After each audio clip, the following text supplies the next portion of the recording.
তো গান ছাড়া কোনো সভাতেই থাকতে পারি নাই, এত করে বিলম্ব হচ্ছে, মনের অবসর কোনো সংবাদ নাই। তাই তো বটে দাদা, সত্যি। বেশ, দেখো দেখি আছে কিনা।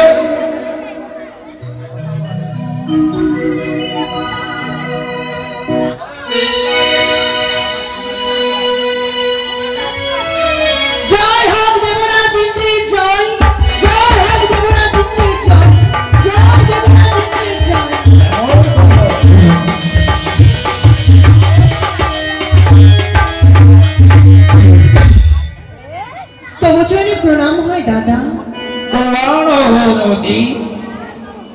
আমার কি আগমন দাদা?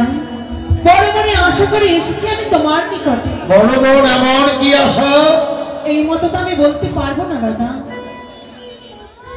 আজ যদি তুমি আমার দুঃখের কথা জানতে চাও তবে আমার সঙ্গে করতে হবে ত্রিসত্যি অঙ্গীকার।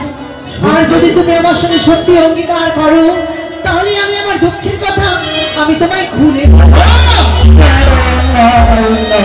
তুমি এই দেশের ইন্দ্র, আমাকে সকলেই মানে, আর তুমি আমার ভগ্নিপতি হয়ে এমন তোমার মনে কি এগুলো রয়েছে কি আমি তোমার সঙ্গে অঙ্গীকার না করলে তুমি আমাকে কথা বলবে না? বলো বলো বলো বলো বলো। বেশ, আমি তবে বলছি।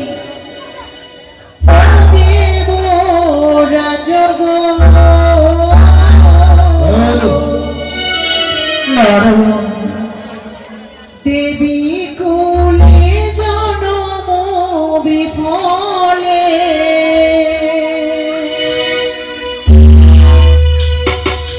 ও দেব রাজ দেবী কুলে জনম বিফলে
সকলে দেবগণ বলেছে যতদিন ওই মর্তের মানব আমার পুজো করবে না ততদিন আমি বিশ্বময় বিশ্ব পূজিত হতে পারবো।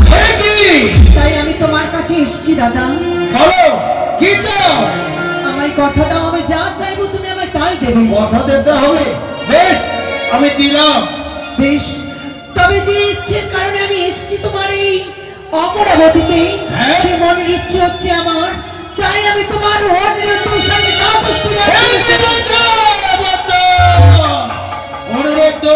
তোমাকে দেব, আমার ইন্দ্রালয় অন্ধকার হয়ে যাবে দাদা। হ্যাঁ, তবে আর একটি কথা। কি? সে আমার হীরের মানিক, আমার চরম প্রিয়, তার আগে আমি কি করে তোমার হস্তে তুলে দিব? এই ইন্দ্রালয় যদি একদিন অন্ধকার হয়ে যায়, আমি নিত্যধার ছাড়া একদিন জল গ্রহণ করি না। যদি তোমাকে আমি দিয়ে দিই, আমি কাকে দিয়ে নৃত্য করবো? বলো। সত্যি বলেছো দাদা। দৈব অংশে জন্ম নিয়ে আমি পারলাম না স্বর্গের সিংহাসন লাভ করতে। সকল দেব দেবীর সিংহাসন রয়েছে স্বর্গালয়ে, কিন্তু আমার বাস হয়েছে সিজুয়া পর্বতে। আজ তুমি দেবীর প্রধান, দেবীর রাজা ইন্দ্র, আজ তুমি আমায় ফিরিয়ে দেবে বলো? তোমার নয়নের জলবাড়ি ছল ছল করে আঁকিতে জল মৃত্তিকায় পড়িয়া গেল, তোমার হয়েছে সে কাদের মতো দল। বলো তবে আমি একটা কাজ করতে পারি? কি দাদা? আমি তাদের দোষ না পেলে আমি তারাকে তবে অভিশাপ করতে পারি না। সত্যি বলেছি দাদা। তুমি আমার বাম পাশে যেই কোনো জায়গাতে থাকো তাদের তার ভঙ্গ হবে, অভিশাপ করবো আমি, তবেই তুমি আমি দিতে পারবো। বেশ, তাই হবে দাদা, তাই হবে। বেশ, তবে আমি মৃত্যু সাথে টাকার জন্য আহ্বান করছি। তাই করো দাদা। বেশ, তুমি বসো। বলো দেবরাজ। যাও অনিরুদ্ধ সাথে ডাকো নৃত্য করার জন্য। দেবরাজ, এইমাত্র অনুরুদ্ধ নৃত্য করে গেল, এদের কোনো কি বিশ্রাম নেই দেবরাজ? বিশ্রাম তো আছেই, তবে আজকে আমার মন কেন যেন অতল হয়ে উঠেছে, তাই আমি নৃত্য দেখবো।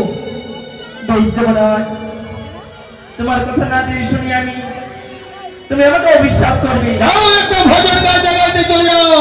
তাই আমি ছুটে যাব ওই নৃত্যের কাছে। কি আনিল রে, কোথায় ছিল রে মধুমাখা